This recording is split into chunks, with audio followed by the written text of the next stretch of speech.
B-A-T. It's in the name.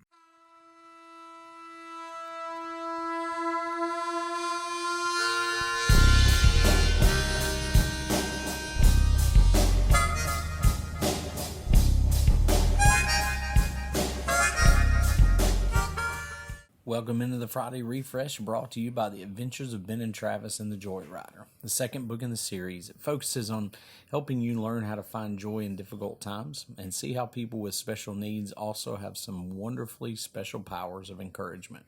You can pre-order your copy at benandtravis.com/books. As we cruise down the old river section of what I believe is the Bayou St. John in Perdido Key, we kept seeing impressions in the sand. Thousands of them, in fact. Some were small, some were medium-sized, and others were massive.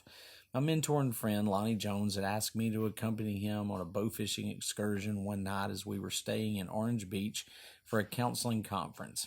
We had the hopes of shooting a few stingrays, flounder, mullets, and maybe a shark. The night and experience was amazing. We shot a stingray or two and shot a blue crab.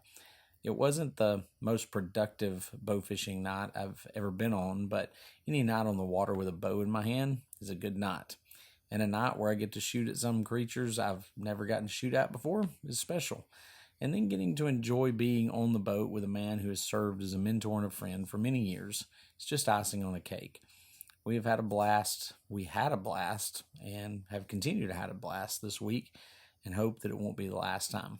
One of the cool things that hunting stingrays is that you can see where they've been. There were thousands of impressions in the sand where various sized stingrays had made their bed. The beds looked like craters on the surface of the moon. For some reason, the rays had gone to the deep water before we got there, but it was intriguing to see the impressions they had made.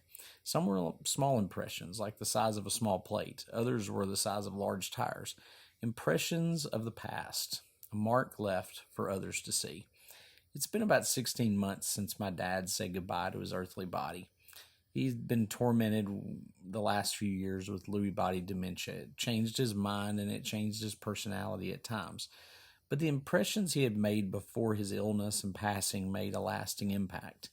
Not a day goes by that I don't think of something he said or did, or on many occasions I find myself wanting to call him to share a story or talk about some of the latest sporting events I've watched. Impressions of the past that aren't soon forgotten. I run into people often who speak of Dad and the man that he was. They tell me stories about work and church and family.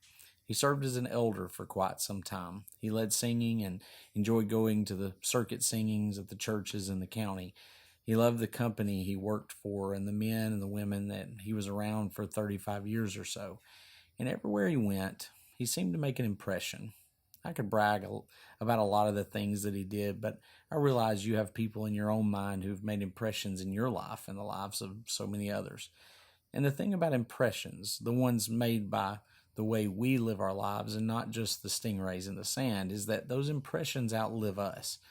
Now, I recognize that most of us won't be remembered past a couple of generations, but to the generations that remember us, we will have made an impression that may be passed on to many more generations. For instance, our faith, our commitments, our loyalty to family and friends, our legacy as leaders or encouragers or mentors.